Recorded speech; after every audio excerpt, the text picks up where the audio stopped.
Yes, my lecture is about Vanguard projects, so forerunner projects, projects that make the difference. So after World War II we had many reconstruction works. It was about the program of highways, it was of new districts for housing, it was here for this Delta plan, and most of them were monofunction. And what we see nowadays is that we want to add functions, because it's not only for water safety, we have to look at all projects more broad. And I can give you another example about it. So the change was forced by external stakeholders. It was not the change forced by the client or by the government or by the project manager. But in the end there was more value for society and appreciation, and we are very proud of this project. Another project. This is the city of Maastricht.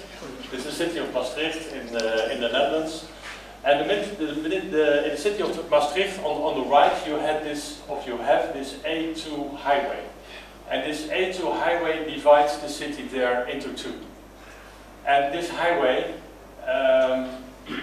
this is the old situation. There were building blocks next to the highway. There was also a school next to the highway. And when it comes to air quality, it was very bad. And it was noise, and it was...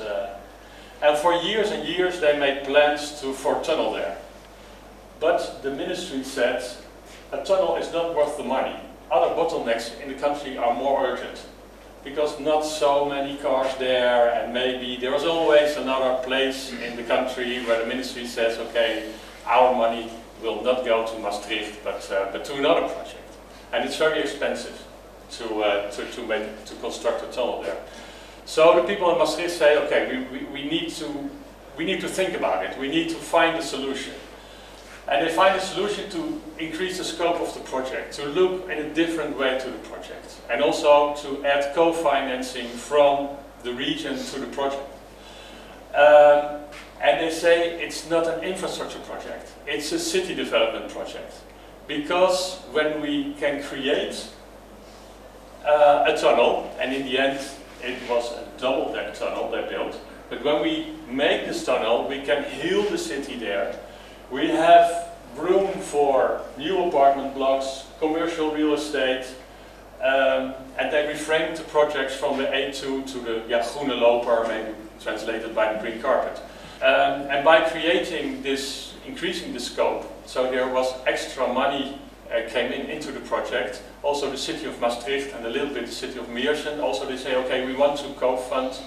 And it was also, the minister says, okay, I'd like these kinds of projects, because it's, the relationship with the city development and also the co-financing, it's an example for other projects here in the country.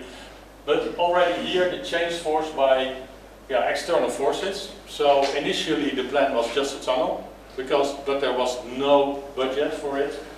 But in the end, by increasing the scope, more value for society and appreciation. And here also not from mono to multi. This is multifunctional, multi-actor, multidisciplinary. There is a new tunnel under construction in The Hague. It's the Rotterdamse Baantunnel. But the museum, so the museum of the city of The Hague says, maybe we can name this new tunnel, we can give it a different name. Not the Rotterdamse Baantunnel, but the Victory Boogie Woogie Tunnel. And in the end, this new tunnel, the name is the Victory Boogie Woogie Tunnel. And why do they want to give this name to the tunnel? Because this tunnel is not just a tunnel as the others, but they have the ambition to be the most sustainable tunnel. And tunnels often suffer from cost overruns and time delays. So when you look at the tunnel projects, they are characterized in the Netherlands by cost overruns and time delays. But this project manager says, okay, I know this, but I want to add an extra. And this is the most sustainable tunnel. And he did it before, so he did it at the start of the project. And why was the city of The Hague enthusiastic about this idea of most sustainable tunnel? Because they want to be in 2040 climate neutral. But I can tell you here that this project manager was very important in setting this ambition. But he says, I want to be the most sustainable tunnel in the world, but then he says, but what is sustainability exactly? And how can we develop specific criteria for it? And how can we inspire contractors, etc.? So he asked me to form an expert team, and I had a team with 10 other people. So I want to have the best people in the country for this. And so we organized, because it was up to tendering, we organized a session for contractors, and usually there's an information session. We also had, one of the things is that we had the kids of the Lego League. I don't know if you know the Lego League. These are teams with two children, each team of 8 to 14 years old. There are all over the world, I think 20,000 of these teams, and they have all kinds of challenges. And we asked them 2 days to look at this tunnel. And what kind of sustainability ideas do you have? And they came up with all kinds of ideas, and they told them to the contractors. And the contractors said, these children, 2 days, they have all kinds of new ideas of lighting, very low energy lighting. They also say maybe we can, the diameter of the tunnel a little bit larger, because when you have in the future maybe other functionalities, or maybe you can fit it already for a train, because so things will change over the decade. So they came with all kinds of ideas, and we developed a model. And sustainability, when you look at most sustainable tunnels, they focus on energy or maybe on materials, but we say, okay, now it's more about 9 aspects. And we brought these 9 aspects into the design and also into the tendering. And contractors, they can compete, or they could compete on these aspects, and they can get extra points for it.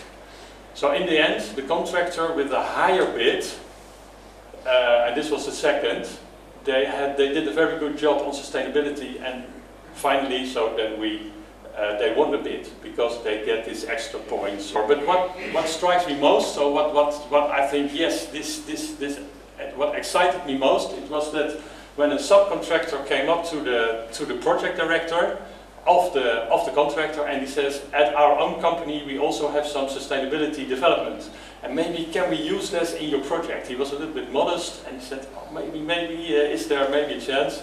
The project director said, yeah, I'm very open to it, very good that you come here, let me also look at the risks.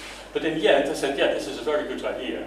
So this sustainability is about inspiration, and they managed to inspire the contractor, the subcontractors, etc. This was not initiated by external forces or by budget cuts. No, it was initiated by the client. In fact, I can tell you, it was initiated by the project manager itself. He said, we will do it. And when you do these kind of things, then you also create a common goal in your project team. So you get an extra incentive for it. So to be the most sustainable tunnel will also influence the project delivery itself. Maybe a last project that I'd like to share is, in this respect, is the Sluiskil tunnel. And I want to stress more about safety, because also Rob, and it doesn't surprise me that in process industry safety regulations or safety is on a very high standard. It's a higher standard than in civil engineering or in infrastructure project. So we can learn from it. So it was a very successful project, because this was the budget, and in the end, these were the costs. 6 weeks earlier, and the safety level was outstanding for the industry. So it was a successful project, and we did, I don't was the project manager there myself, but we did a research or investigation on this project. And you can find here on the right the cover.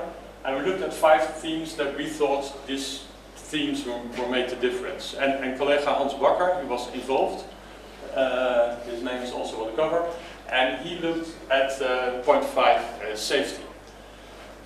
Because when you look at the lost time injury frequency, I don't know if you know this, it's the number of incidents with loss of labor of more than 24 hours per million worked. On oil and gas is this, building industry is this. So this is not so good. The project manager was from the process industry, and right from the start, safety got top priority from the client. contractor was positive, has some programs running, but he can use these programs into this project because the client and the project manager were stimulating it. When you look at projects with a very high safety level, when you look at budget and planning and quality, so it's also better performance. So it created some common feelings, some common goals. And what we saw in the Victory Boogie Woogie Tunnel, but also in the Sluiskil Tunnel, is that the project manager themselves, they make the difference. So you can say as a project manager, okay, what's my scope and quality and time and etc. And am I satisfied with it? No, at these last two projects, the project managers were not satisfied with it. The project manager of the Rotterdamse Baan, now the Victory Boogie Woogie Tunnel, says, okay, this is my 5th or 6th board tunnel. He did more than 50% of all the board tunnels in the Netherlands. I want to make it the most sustainable. I want to add an extra challenge, also at the Sluiskil. But maybe the most important is how about you, project managers? How can you maybe have also what you think is the best? You can negotiate with your client. Maybe we can give a little bit more value to society and appreciation in the project.